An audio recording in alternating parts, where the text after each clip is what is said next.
Welcome and thank you for checking out my review of Richard Jewell, the latest film directed by Clint Eastwood and starring Paul Walter-Hauser, Sam Rockwell, and Kathy Bates, among others. It tells a real story of Richard Jewell, a man who, while working as a security guard in Centennial Park in the 1996 Olympics, found a bomb. And while at first he was hailed as a hero, little by little he started being looked at as a possible suspect behind the attack. As soon as the trailers came out for this film, I was immediately interested, but I had no idea about the real story, so I went in and I saw this film with as little information as possible. And I was floored by a lot of what is done in this film and how it is done, but mainly the performances.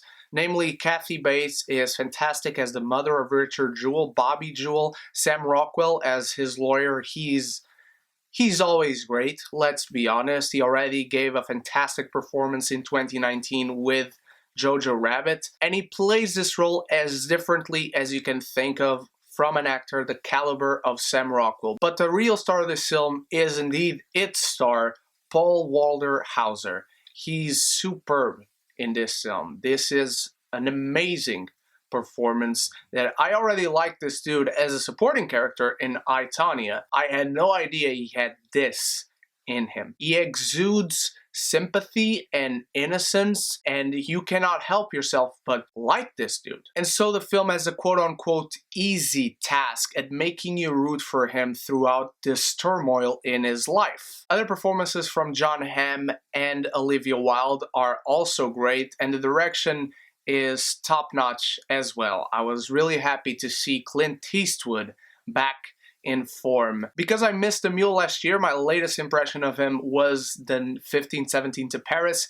and the less said about that movie, the better. I was really happy to see the tight grasp he had in this film. There are a lot of tense and very dramatic sequences that honestly pull at your heartstrings. I'm not gonna lie, this is a film that sometimes when characters have these kind of monologues, they are really powerful. They really hit you. This is a really well-written script, and it spits some truths in your face, I believe, from both sides. But I do have a few issues with the film. Olivia Wilde, as much as I like her performance, I feel she's acting in a very different movie.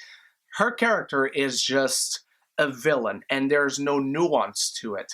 I kind of feel the same way about how the FBI and law enforcement was portrayed, but there was a little bit of nuance there. There was a little bit of understanding of their side, even though some of the characters themselves are just assholes. But you understand the overall viewpoint of the government looking at this man, Richard Jewell. But unfortunately, I just didn't see that with the press. There's even this scene where Bobby Jewell calls for a press conference, and I thought that was the one moment where you kind of saw the press as other human beings that were actually listening to her in that moment, in that plea of desperation. But Olivia Wilde, again, as much as I like her performance, it's not the kind of performance that this film needs, and it's not the kind of performance that everyone else is giving. And usually these types of movies, like true stories, I usually want the director to remain impartial and just present the story. Their viewpoint doesn't matter, and they should let the audience decide. One of my biggest gripes with Snowden a few years ago was just that. I like the movie overall, but I feel that Oliver Stone had too many of his viewpoints just thrown in our faces. In this one, I have to say, I felt a little bit of that, again, with the overall villainization of the media with no nuance to it, and as well as some of the characters that are playing US law enforcement. But overall, how that fit into this film was because this was very much a Richard Jewell point of view film. This is his movie. It's from his point of view. It's how he felt. He felt attacked throughout months and months, maybe years.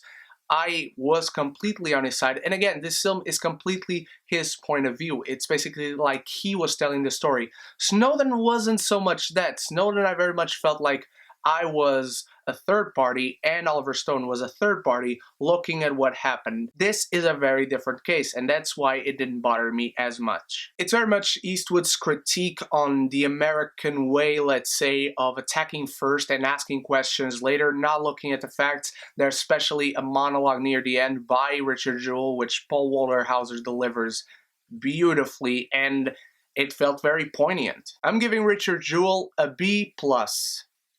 Now, what did you think of Richard Jewell, my beautiful geekies? Let me know in the comments below, and let me know what is your favorite true story movie in the past 5 years, let's say. Thank you so much for watching. You are the best. Stay tuned for many more reviews to come this week for Little Women, Bombshell, 1917, The Gentleman. I cannot wait to bring all those to you, and thank you so much once more for watching this one and for accompanying me throughout this past year of 2019. I hope to see you in the next video. So until then, stay beautiful, stay geeky, and don't forget to subscribe and like, because it really helps me out. But most importantly, above everything else, forever and always, love each other and love the movies.